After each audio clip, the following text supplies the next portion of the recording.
Hello and welcome. I'm John O'Hayes and you're watching W News Extra, broadcasting live from the Arabiya studios.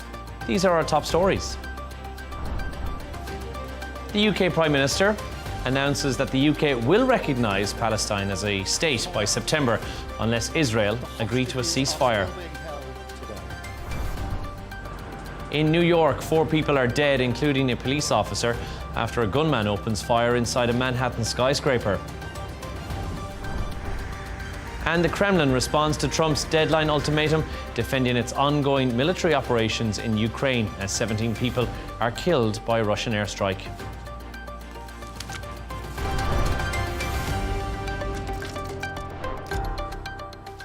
The British Prime Minister, Keir Starmer, has announced that the UK will recognise Palestine as a state by September. That's unless Israel agrees to a ceasefire. Earlier today, Starmer recalled his cabinet from their summer recess for an emergency meeting on the ongoing conflict. Here's how he made that announcement. Have a listen. I can confirm the UK will recognise the State of Palestine by the United Nations General Assembly in September, unless the Israeli government takes substantive steps to end the appalling situation in Gaza, agree to a ceasefire, and commit to a long-term sustainable peace, reviving the prospect of a two-state solution. And this includes allowing the UN to restart the supply of aid and making clear that there will be no annexations in the West Bank. To discuss this and all of today's stories, we're joined in the studio by Shane McGinley, news editor of Arabian Gulf Business Insight, and journalist Lubna Hamdan as well. Thank you both for joining us. Shane, first of all, let's turn to you. A significant announcement, it seems. Yeah, significant is a word that I would use for it, especially the fact that he recalled the cabinet. But I think it's, in terms of Starmer, it's just a little bit too little too late, to be honest. And I don't think it's going to have much sway in Gaza. But I think the timing of it is interesting, that he's just come back from Scotland to see Mr. Trump, because it always comes back to Trump every story, really, doesn't it? So I think he probably, in the conversation with the Donald, probably, when they spoke about this, he got the indication that Trump was starting to lose his patience with Israel. So I think that gave him the green light that he could go ahead with it, because a lot of the British press were talking about how Starmer was on the fence about this issue of recognising the Palestinian state. So I think that the significance can be put in that he probably got the green light to go ahead from Trump. So I think that is a positive move, because it might show that there is some sway in Washington. So I think that's the more significant angle, I think, in this story. And yeah, I think we can dive into that for sure in a minute. Lubna, first of all, though, this is the British peace plan. Is the UK really taken seriously when it comes to the table on issues of such a global magnitude, or has it kind of lost a bit of its clout? I think, considering there's a famine going on, why September? Why not now? You're telling them you have 2 more months. Unless we get more aid in, then what's the point going to be? You know, I think it would have been a much stronger move for him to do that right now. But look, I do believe it's a step forward anyway to have more and more European countries hold Israel accountable. But of course, you know, the UK doesn't have the same sway in the Middle East that it used to have. So I think this is, again, more symbolic and diplomatic, as opposed to you know, having the weight that the US does when it comes to negotiations. Well, let's take it back, Shane, and you tipped on something, I guess, the why now question. Trump, Swinney and Starmer were all together at Turnberry yesterday. So do you think a conversation went on behind closed doors? Because Trump, as we know, the US has abstained and in fact boycotted the UN chat about the two-state proposition today in New York. Yeah, to answer your question, yes, definitely, emphatically, I think, yes, they probably did have a conversation. And I think Starmer doesn't look like the sort of person who's going to do anything without the green light even from Trump. So I think that's definitely where this suddenly rush back of the cabinet has come from, because I think Trump's kind of like stuck in the middle, because he has to be seen to support Israel because of his domestic side of it. But I think Starmer was definitely not going to do anything without Trump's backing. That's pretty clear. So, and I guess, Lubna, to you on this one, do you think Donald Trump, in an ideal scenario whereby the US are not showing support for Israel, do you think he would like to outwardly support Palestine, the people of Palestine, and the two-state solution? Trump, you mean? Sorry. Yeah.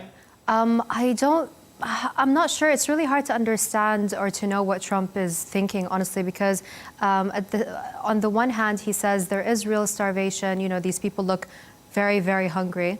And on the other hand, he wants them to say thank you for the aid.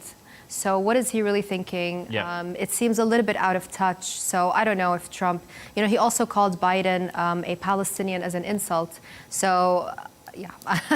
What he said specifically about today's announcement was, I'm okay with it. I don't have to agree with it, but I'm okay with it, which is, I guess, interesting. That kind of gives you an idea for where Donald Trump's mind is at on this issue. Going back to what you said about sort of the UK, like we had France do this, and I think France is probably a lot more significant on the global stage at this point because it's part of the wider EU.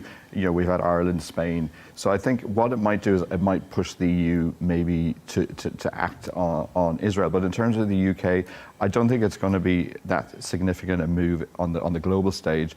But going back to Donald Trump, when he was talking about sort of the recent pictures of the kids in Gaza, and he called it real starvation, as if like they're acting on or something like that. But I looked up some of the figures, and if you go back to the World Food Programme, as far back as a couple of days in October 2023, they were already talking about a famine. So this is nothing particularly new. And even back in January 2024, they were saying that 80% of global famine victims were in Gaza. So this is nothing new, to be honest. So I kind of think, why are they suddenly changing their mind now? So I think Trump is obviously, is the one who has moved, and Starmer is the one on the stage, and in terms of the PR, is the one that is making this kind of statement. So I would kind of hope that this is just setting the ground for Trump then to make a statement and to do more. And as you said, Lubna, also setting the ground for other countries in the EU to also follow suit and potentially also put trade sanctions on Israel and cut down, just for France, 1.78 billion on exports to Israel. Germany 5.81. The UK is 2.81, but the USA is 14 billion on exports to Israel. So if more EU countries follow suit, it might almost make up the entire amount of US exports to Israel. I think 100% yes. Israel needs to be held accountable through, proper sanctions. Some action needs to be taken. We keep hearing condemnation after condemnation. What does it even mean? Even France, Germany, and the UK in the peace plan. Okay, what is it going to mean to, have to recognize a Palestinian state? What's actually going to happen? Lubna, Shane, thank you so much for your thoughts on that. We're going to move on to our next story. At least 17 people are dead and more than 80 are wounded after a Russian airstrike on a Ukrainian prison. 4 aerial bombs hit Bilinshivka, the correctional colony, in a region with 42 inmates needing medical care for serious injuries. The attack took place just hours after President Trump's ultimatum to President Putin to end the war. Here's a reminder of not just what he said, but also the Kremlin's response. Have a listen. I'm going to make a new deadline of about 10 or 12 days from today. There's no reason in waiting. There's no reason in waiting. It's 50 days. I want to be generous, but we just don't see any progress being made. We have taken note of President Trump's statement on shorter deadline for ceasefire in Ukraine. The special military operation continues, and we remain committed to the peace process to settle the conflict in Ukraine and ensure our interests during this settlement. Lubna, what do you make of this latest strike? Putin showing Trump that his new deadline won't really impact Russia that much once again?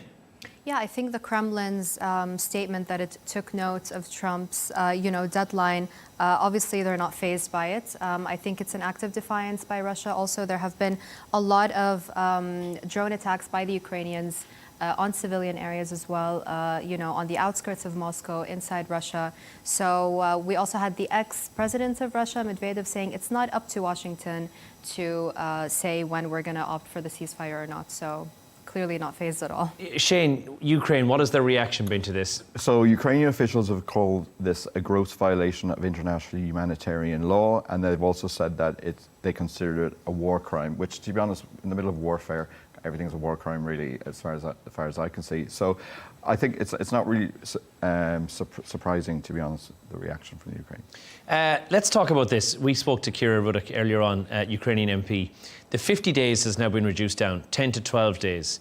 What Kira had said was that the aim of the game in that period of time, the 50 days that was originally set, may be to, in fact, kill as many Ukrainians as possible, create as much carnage as possible and to disrupt the status quo, i.e. hitting things that are civilian targets, such as penitentiaries, maybe potentially hospitals as well. Surely that's just going to bring Ukraine to its knees if that's the level that Russia are going to go to, Lubna. Look, I think it's an interesting take, of course, but coming from a Ukrainian, I'm not surprised. I think if Russia wanted to conduct maximum damage, I think it would have done so. You know, I don't think it would have done so on a prison, right? I think it could have made much more damage. But I think the more interesting angle to the story is replacing Zelensky. There have already been talks between Moscow and Washington, according to Russian intelligence sources, of course. But they already are talking about the current ambassador to London replacing him. So they're already actually speaking about, you know, certain individuals. So the talks are underway, I think. Well, let's talk about that, because President Zelensky went in, and let's take it back to May 2022, a 90% trust rate with the Ukrainian public. That figure, and the recent figure that we have, is from March of this year, 57%. Given in the last couple of weeks that he's also had the anti-corruption laws that he passed with some consternation from his own cabinet as well, it's likely that figure may have dropped even more among the Ukrainian public. So Shane, could there be a weaning in support for Zelensky? To be honest, I wouldn't like to see a change in Kiev, purely because it would just destabilise and we'd have to go back to the start again. And you know, how many talks are we at this stage? I've forgotten count and probably lost fingers of the number that there is. So I don't think that the Ukrainian public would probably like to see a change either, because when you're in the middle of warfare, you don't want to change the leader. So I think it's probably just Russian propaganda pushing the agenda. I don't know. I think it gives them a clean slate, right? Fresh head, new person in there. Absolutely. And also, you know, I have to disagree with you, Shane, because when we're seeing men dragged off the streets to join Zelensky's war, I think the Ukrainian people would like to see a change. There for sure is a population of Ukrainians, and a huge population, who are out there supporting the cause. That we know that they exist there. But there is the argument that if he loses support of his own party, there may be no choice but to have somebody replace Zelensky as the head. And do you think it necessarily would set them back to the start, Shane? Or, like Lubna said, could you have somebody come in who thinks about this with a fresh perspective and maybe potentially fresh ideas? Yeah, you don't know either way, but I think, do you really want to take that risk in the middle of a war which is not going particularly well? And I kind of think, you know, this new deadline, clearly Russia isn't going to take it seriously, because they've just said they've taken note of it. And if this deadline passes and moves on, Trump's going to look inferior to Putin. So I kind of think it's not going particularly well for Ukraine, so now's not the time to go change. They've effectively replied to the email just with the word noted on there, and that's kind of been the response. Yeah, exactly. Lubna, can Ukraine still rely on Western backing? Because at a time like this, there's the question about the long-term backing from the West. Could we maybe see some of that support fray, because this war has now waged on and on? I think we already have seen that, correct? And I also think, I'd like to add to Shane's point that I do actually think that replacing Zelensky would allow Trump to walk away with some dignity from this, right? Because the U.S. is not winning in Ukraine. And I think, you know, even when you walk in the streets of Europe right now, you don't see the Ukrainian flag so much. The European refugees also have been creating a lot of issues in Europe. I think just generally the cause of Ukraine, what is the Ukrainian cause right now? The civilians are the ones who are suffering. Zelensky's buying real estate all around the world. So I definitely think that the Ukrainian cause is just not as strong. Well, I think, and Ukraine would say that they're defending themselves, and they're right to defend themselves, which of course that they have.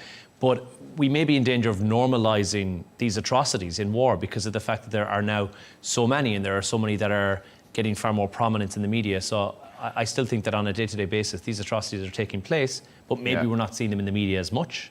Well, I did have a look into that, and there is a case to be made that when you see all of these atrocities every day, like it's called sort of coverage fatigue. But there was a report done by Ipsos, which is a credible sort of survey agency, in April, and they did across 29 countries, and 64% of people are still interested in the Ukraine war and what's happening with it. It doesn't say which side they're on, but it shows that they're interested in it. And I kind of think, you know, even in America and across Western Europe, people are still interested, but they just want it to be resolved. And I think that's another reason why you should keep the same leaders in place rather than switch over at this point. Let's give you a listen to this. Earlier I spoke to Ukrainian MP Kira Rudik, who I mentioned earlier on, about her reaction to Donald Trump's latest ultimatum to Russia. Here's what she had to say. We hope that the President of the United States remains firm and that he will be able to deliver on his promise of the sanctions, of the pressure onto Russia. Because in May, European leaders have gathered in Kiev and has made very strong statement that if there is no ceasefire, that the very strong sanctions will follow. And after that, there has been at least like 3 or 4 months before the sanctions have taken place. And of course, Russia was taking it as appeasement. So right now, President Trump needs to deliver on his promise, and we hope that he will be firm. Lubna, thoughts on that? Does Putin really care if Trump imposes sanctions or anything for that matter? I think, as the former Russian President Medvedev said, to focus on domestic issues. I think they have a lot of domestic issues in the U.S. There's also the Palestinian issue right now that's, taking over news headlines. So I think Ukraine has been really left behind, right? And also support from the Trump administration has been on again, off again for Ukraine. He's not happy with Zelensky. I don't think he's going to keep his promise. Sorry to the Ukrainian MP, but I also don't think Ukraine has anything in its court right now. The ball's not in its court. And 10 to 12 days is a long time in politics, as we know. Well, thank you both, Shane and Lumna, for your thoughts on that. Let's move on. China is trying a new approach to boost its failing birth rate. They're offering parents about $500 a year for every child under the age of 3. Now, this is the first time the government is offering a nationwide subsidy to help with the cost of raising kids. Even after ending their one-child policy 10 years ago, China still faces a big challenge with fewer babies being born. Shane, tell us more about the incentive and the initiative that we've heard about, first of all. Right, so they're giving for each child that you have $500, which, that's not even going to cover much, I don't think, in China. Even, it might sort of paint a wall or get you a crib or something. But there's 20 million families that are eligible for this. And they worked out that in China, it's about $75,000 it costs for a Chinese child up to the age of 17, which I think is on the vastly conservative end of it, and it's probably in rural China. So I think, it's $500 per child for up to the age of 3 per year. So I don't really think it's going to have much impact, to be honest. I'll do the breakdown on what that gets you in a few minutes. But Lubna, is this something maybe more countries should be doing, do you think? So compared to China, of course, China's population is much larger than that of Russia's. But in Russia, they have actually in place very similar incentives. And instead of $500, it's actually 1 million rubles. So you can see the difference in that. But I don't know, maybe China's just, trying it out because there have been flaws in that financial incentives program. But there's a really interesting article in The Atlantic and said people are actually having less kids, not because of a lack of financial support, but because many in the current generations don't seem totally convinced of their own purpose or the purpose of humanity at large, let alone that of a child. People are debating whether having children or that life is a good thing, that more life would be better, and that if assistance, if needed, will arrive. And from a point of view whereby we're watching the news every day, and we just finished a conversation about 2 of those things, it is difficult to justify bringing a child into a world where there is so much grief at the moment. And I think that may be part of this conversation that needs to be had. Yeah, I agree with me and my wife have decided not to have children, and like I was saying earlier, I was in London recently and we went around our friends and a lot of them are not doing it. And I think before that was seen as quite taboo, and it was seen as like you were selfish, which is I was nearly cursed there, but I'm not gonna. But I think it is a growing trend, and I think this has probably been reflective in that people want to bring children into the world and give them a good life and a good lifestyle, or else you just want to have a good life yourself. So I think in going back to China, I think the reason that a lot of the women are not picking up on this is because they want to go into, more of them are going into the labour force, which is what they. So they can't have children at the same time. And also childcare is really expensive, it's going up.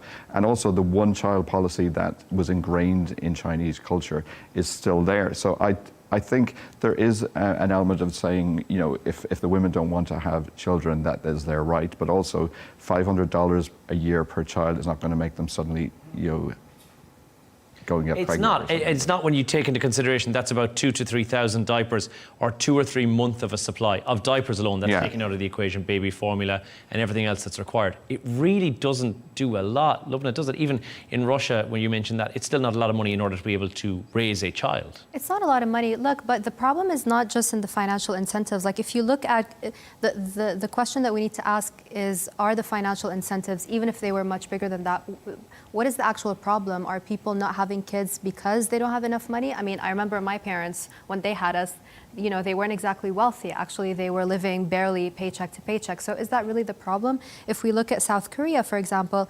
it has the world's lowest fertility rate, one of the world's lowest fertility rates, and the government spent over 200 billion in policies to boost fertility, and it's still the rate hasn't gone up. So actually, the problem is deeper than that. I think it's and I think, and again, there's two schools of thought on this. There is benefit systems that exist in Europe whereby people are paid money, and a lot of money, to subsidise raising a child. And some people, in fact, go to the levels whereby they're just having children to subsidise themselves and their lifestyle. The amount that you'll get in the UK for child benefit for one child for a year, $1,680 is what you'll get.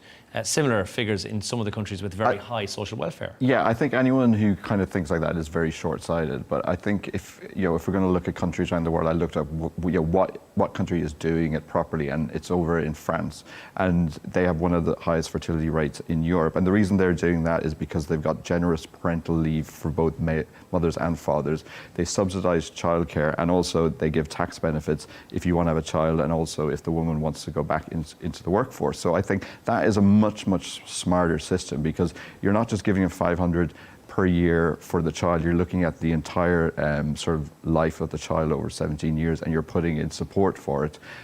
So I think that French system is a lot smarter than the Chinese one. Of course, we run the risk of now, we know that the pyramid, the inverted pyramid that we're seeing currently, whereby the massive amount of elderly people who are at the top of this pyramid, weaning down to a very small population of younger people who are being born year on year.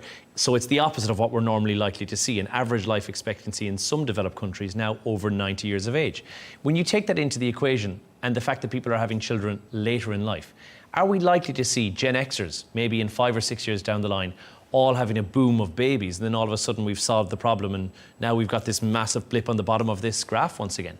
I think life tends to do that, right? It kind of self-corrects with every generation. And I think more and more now, even if we look at social media, there's a lot of, there's a push to go back to traditional ways, to retain the family unit. So I do have hope that it will self-correct. In Russia also, there are so many incentives that people are now actually, you go to a park in Russia, it's full of families. Young people are getting married, very young, as opposed to other countries where divorce rates are higher. People are getting married, not as much as they used to. So I do have hope that it will self-correct. And we've destigmatized, I think, as well, Shane, as you mentioned, not having kids. It's okay to not have kids, and it's become more normal to do that, or to say, I'm not having kids right now in my life because I'm focusing on my career, and I'll have them later. Exactly, and I think it was the previous Pope Francis said, don't be selfish, have more children, which it's grand if you're Catholic, but I generally think, if you don't want to have children, don't have children. And a friend of mine who didn't have children gave me a book, and it said, die with zero, because you don't have to give inheritance to your kids. And I advocate that, and I'm splurging all of my inheritance.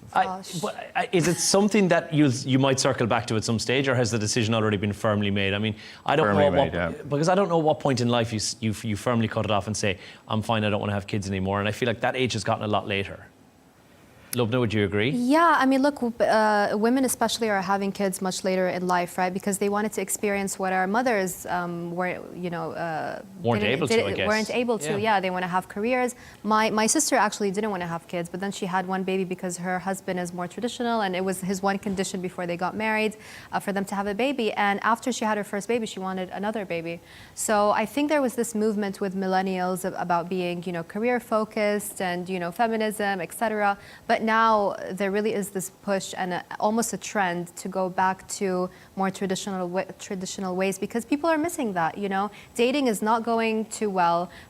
People are not too happy with the dating apps. They want to go back to organically meeting. They want to go back to getting married young. So Yeah, I'm hopeful. What we were talking about earlier, I think it's still better to have children when you're younger because it is so exhausting to have children. You know, I've got a lot of Irish nieces and nephews, and my brother's got 6, so he's taking my quota anyway, so it's fine. Okay. But I think, yeah, it's so exhausting. I think you should have them earlier. So I think this trend of having them later is probably not one that we want to continue and should evolutionarily go back to. But if we're living later in life, you might argue that you're going to have more energy, more into your 40s, 50s. I've firmly said this only to console myself. 40 is the new 30. So I think you need to look at that. Well, I suppose if you live to 120, then 20 is not that young. It's not that. No, it's not that young. Never too late. It's never too late. It's never too late. That's definitely a longer conversation we could have on another day and could have gone on for hours. Thank you both very much. Let's move on to our next story, to New York now, where 4 people, including a police officer, have been killed after a gunman stormed a Park Avenue skyscraper in Manhattan on Monday night. The attacker, 27-year-old Shane and Lumna from Las Vegas, opened fire in the lobby before taking the lift up 33 floors and later shooting himself dead. The city's mayor, Eric Adams, have given a statement and paid tribute to the slain officer. Take a listen to this. We lost 4 souls to another senseless act of gun violence, including a member of the New York City Police Department, Officer Islam. He served in the 47th Precinct. He was just 36 years old and a 3.5-year veteran of the department. He was doing what he does best, and all members of the police department carry out. He was saving lives. He was protecting New Yorkers. He's an immigrant from Bangladesh, and he loved this city. It's heartbreaking when any officer loses his life in the line of duty. Shane, for this officer and his family, this must be a very difficult time.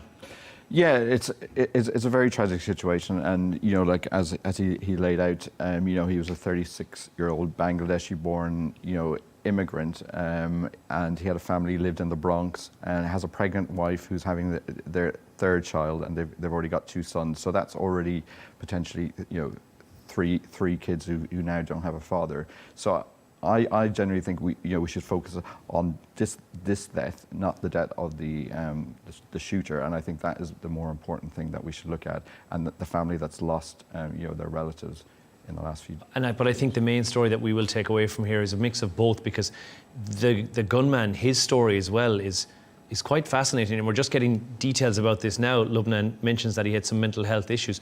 What do we know about this gunman? Yeah, so he had mental health issues. Las Vegas police had at least 2 calls in recent years for a person in mental health distress. He also left a note in his pocket. He claimed to have CTE. He said, please study my brain. I'm sorry. You know, this guy is a 27-year-old guy who, at the end of the day, took his own life as well. So I think it's a tragic story. CTE is a brain disease linked to, football players, hockey players, boxers. There was a very famous story of a doctor, right, who there was a movie made about it. So it is a major issue in sports also, CTE. So I don't think he just went out and wanted to shoot innocent people. I think he was really suffering, and this disease makes you go mad, doesn't it? So let's talk a bit about that, because the shooting happened inside the building that houses the NFL, along with Blackstone and other companies as well. We believe that he took the wrong elevator shaft, and should have got to the NFL offices, but that wasn't what actually happened. And CTE is an issue which is caused to some players who are playing football where they have received brain injuries. And they've, again, tried to increase awareness about this, not just for players, but for everyone around this mental illness which exists. We don't know what the backstory is behind this, but some of the media press leaked photos of this gentleman, Shane. It appears are him in an NFL-style jersey. So he may have been a player who may have played at some level of football. We know he played college football. We don't know anymore. So he may have been affected by this, and therefore he may have been a sufferer of CTE. And that's going to create a bigger conversation about what CTE is and why we need to be so aware of it. Yeah, look, you know, I did a degree in psychology. You know, I back sort of therapy, but I'm sorry, I really don't buy this sort of theory. And you know, that if you've gone into sports like American football or rugby and you get knocked out of it, I don't think you can use that as an excuse, and I think it's a little bit of a cop-out. So I don't really buy it, to be honest, and I kind of think if we do go and study his brain and then we find out something about this syndrome or disease, that's the positive out of it. But I kind of don't like this narrative that's developing that's saying, okay, he had damage to his brain from sports. I don't think you can put this correlation of it, because then why doesn't everybody who does that go out and do it? And other shooters who've gone out and shot people in schools, like this isn't the only shooting that happened in the US. I think there was Reno at a casino. So I don't think there's a correlation between the two, and I think it's kind of a little bit sensationalist to use that narrative, to be frank. We'll come back to it in a second, because there's a whole other second conversation that we can have about this as well. But earlier, we spoke to correspondent Mitch McCann, who is in New York, and he said, well, security's changed, but also he discussed whether or not the gunman was known to authorities. Take a listen to this. It's reported that Wall Street businesses and large financial companies like Blackstone, the investment management company involved here, are increasing their security today in the wake of this shooting, something that will very much likely provide comfort to a lot of employees who are going through probably a difficult time at the moment. I spent some time in Midtown Manhattan this morning, and it really did feel like in many parts of the city it was business as usual, although there is still a police presence around that building in Park Avenue. As for the shooter's mental health, the New York Police Commissioner said in a press conference, according to our law enforcement partners in Las Vegas, where Mr. Tamura had come from, he has a documented mental health history. His motives are still under investigation. And what we're also seeing today, after the mention of CTE, that brain condition I spoke about, there is a lot more awareness about that today. A lot of people are speaking about it and what that actually means. Of course, that is a brain condition that cannot be properly diagnosed until one's death. Lubna, let's talk about this, because how much of the problem lies with gun control versus mental health care in this situation? Look, I just want to add that I disagree with Shane, because CTE actually makes you very violent and it makes you suicidal, and it is a very serious brain injury, right? If you're a boxer or a football player, getting hit in the head that much, that hard, your brain is definitely going to be damaged, So I disagree about that point. But we just saw the picture of him walking with a rifle in broad daylight in Manhattan. The fact that that's allowed, it's just such a powerful image in itself. And so, yeah, I definitely think, a lot of people do have mental health issues, but if it wasn't so easy to get guns, you can get it under an hour in some states. Nevada is one of them, yeah. Right? They wouldn't be able to go out and do that. And I will say that this gun wasn't purchased in the state of New York. He did travel from Nevada, from Las Vegas, where he had the gun. We would assume he had the gun, or maybe picked it up along the way, brought it with him as well. But Shane, the argument about the CTE, and if that actually would be a reason for somebody to cause such absolutely horrific injuries and deaths, you're not buying it as No, I'm not really. Sorry, Lubna. But I think it's probably a contributory factor, but I don't think you should link the two as a causality, because I think that's too simple, to be honest. OK, let's talk about the fact that this was in broad daylight, as we saw. It does beg the question of where's the security measures in place? Well, we were talking about this, and one of my best friends lives in New York, and because of the time difference, she always sends me a voice note every morning. And when I woke up this morning, I looked at the papers and I saw this was the lead story, and her voice note didn't even mention it. So I mentioned her, said, like, what's going on? And she said, oh, it's New York. It's just a couple of buildings down. Everything's back to normal now. So I think that's more shocking, that it's sort of seen as slightly flippant, and people in New York and America in general, it's become so part of the culture to have these shootings that it's almost not really shocking anymore. The actual conversation we had in the office here was, when it was referred to as a massacre, was for some of the staff in the office to say, this is not a massacre, this is just New York. And that in itself is, and as we said, Lubna, with the gun laws, or lack thereof in gun control in the US, surely the bigger conversation that can be had here is about the regulation and restriction with regards to who can go in and buy a gun. We now see somebody who is alleged, as you said, to have been known by the police in Las Vegas to have had mental health issues, yet was able to possess a firearm, take that firearm to New York, and unhindered walk into a building like this. Yeah, so look, it's I have the figure right here, 92 billion in total, the gun industry is responsible for in total economic activity. So business is business, you know what I mean? However, I do think that when it comes to security measures, people will start taking it more seriously when you have the Blackstone executive who was killed, for example.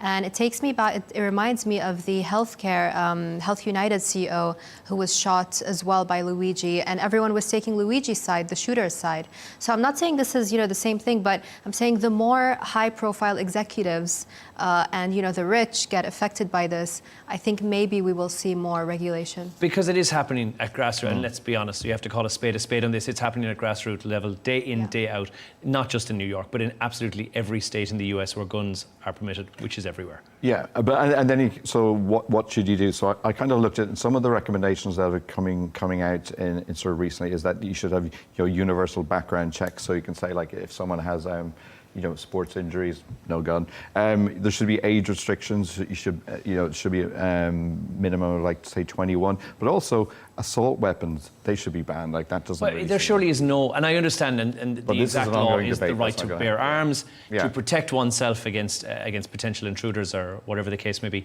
Surely one does not require an assault rifle of the caliber of which we saw just a few moments ago. From Shane, who was carrying that weapon through New York. That's not required. No, definitely not. But I think the issue is that it's so ingrained into American culture as well, and also the Donald Trump's sort of voter base are not going to allow this to happen. So that means like Trump's not even going to go anywhere near gun control. When you look at the Republicans, only I think 47% of them want sort of action on it. So unless there's a Democrat president comes in the future, nothing is going to change for the next couple of years. Shane, Lubna, thank you for your thoughts on that one. It's time to move on to that part of the show where we hear what Shane and Lubna have brought to the table from the stories of the day. Shane, a top doctor saying something that I'm terrified about. Socialising could actually be good for your health and immunity. Yeah, so this is a doctor called, and I'm going to mangle her surname, I'm sorry, Dr. Jenna Massiocchi, who wrote a book called Immune to Age. So she said the key to longevity is social interaction, especially for people over the age of 60.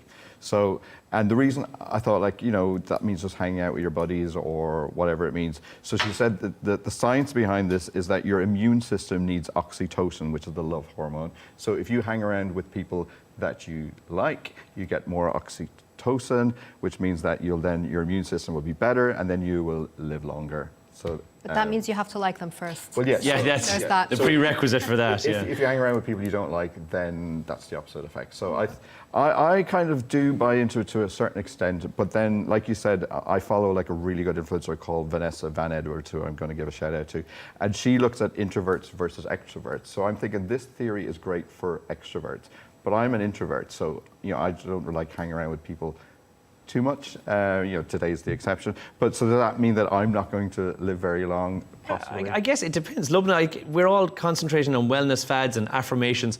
Maybe we just need a really good night out instead. Yeah, is it about having a good night out, or does it just make sense to have, if you have more friends and you socialize more, automatically you have more support in your life, We saw like a lot of, there have been a lot of issues with especially men's mental health, right? They're not hanging out as much as they used to. So Shane, are you okay? And I'm very, very good. I have quite a busy social schedule. I have. My male and female friends both are the reason for my mental health struggles a lot of the time. So that also begs the question where I'm not entirely sure spending more time with them is beneficial. You need more friends. You need more better different friends. Better friends. You need different friends. Also, I think like in Ireland and probably in Dubai, a lot of socialising involves malt-based beverages, which I don't think is good for your system either. So I think they all balance each other out. Yeah, that's true. I agree. Well, you can socialise with your kids also. Going back to that topic. The ones he doesn't have and won't. Exactly. Lubna, yours is about a big brand who is doing a rollout on a resale program. Tell us about this. Yes, so we've got American exercise equipment company Peloton has launched a resale program, which I think is absolutely brilliant. So they're reselling their bikes and their treadmills, which is great. So it opens them up to a whole new market. They did see their sales drop year on year. I believe it's been the third year in revenue drops, 13% decline. That's a big number in sales. And so I think it's great. It's like a Craigslist or Dubizzle, if you will. So you're buying them directly from the brand, from the company themselves? Yes, which is great because then even though you can put your own listing price, the brand, tells you what price is right, basically. And we've seen that also across, we had that with cars, but now we're seeing it more and more with fashion also, which I personally love. Like I got married a couple of months ago and I wore a dress. I paid for it 600 dirhams only, and it was actually like 14,000 if I were to buy it, new, Yeah. which is crazy. So I think, and that's, again, this is a generational thing. This is much like the kids in China that we discussed. Yeah. The generational idea was that, certainly when I was growing up, it had to be new. My parents' generation, everything was secondhand. And I think we're having this resurgence again in the fact that, hey, it doesn't have to be necessarily brand new. It, in fact, can be just as good, if not better, but for a knockdown price, and there's nothing wrong with that. Absolutely, especially with the new generations being more environmentally conscious, right? It is a much more sustainable approach to things. Like I stopped buying handbags straight from brands. I now buy them secondhand because, I don't care about the taboo anymore. It is more sustainable, and I do feel like I need to contribute somehow to the environment, even if it is through buying luxury handbags. So. Yeah, luxury handbags being the key there. It still has a dust protector with it. Shane, buying secondhand, are you okay with that? I'm off. I don't know if I want a Peloton bike with any used saddle, to be perfectly honest. I think I'll pass on that one. But also, you said like Peloton is bringing this out, but remember their brand had a scandal a while ago with the ad that came out where the husband gave a Peloton to his wife, and a lot of the feminists in America had a backlash, and it dented their brand value. So I can kind of see, is this the way that they've got a lot of spare Peloton bikes lying around? Knocking around, unsurprisingly. Well, thank you both for those stories, and thank you for joining us. That is all from us on W News Extra. Thank you so much to our guests for today, Shane McGinley, news editor of Arabian Gulf Business Insight, and journalist Lubna Hamdan. Thank you both so much for joining us in the studio. Thank you. Don't forget to subscribe to our YouTube channel. As always, you can follow us on X and GNT with Michal Prendergast is on the way next. Goodbye and thank you.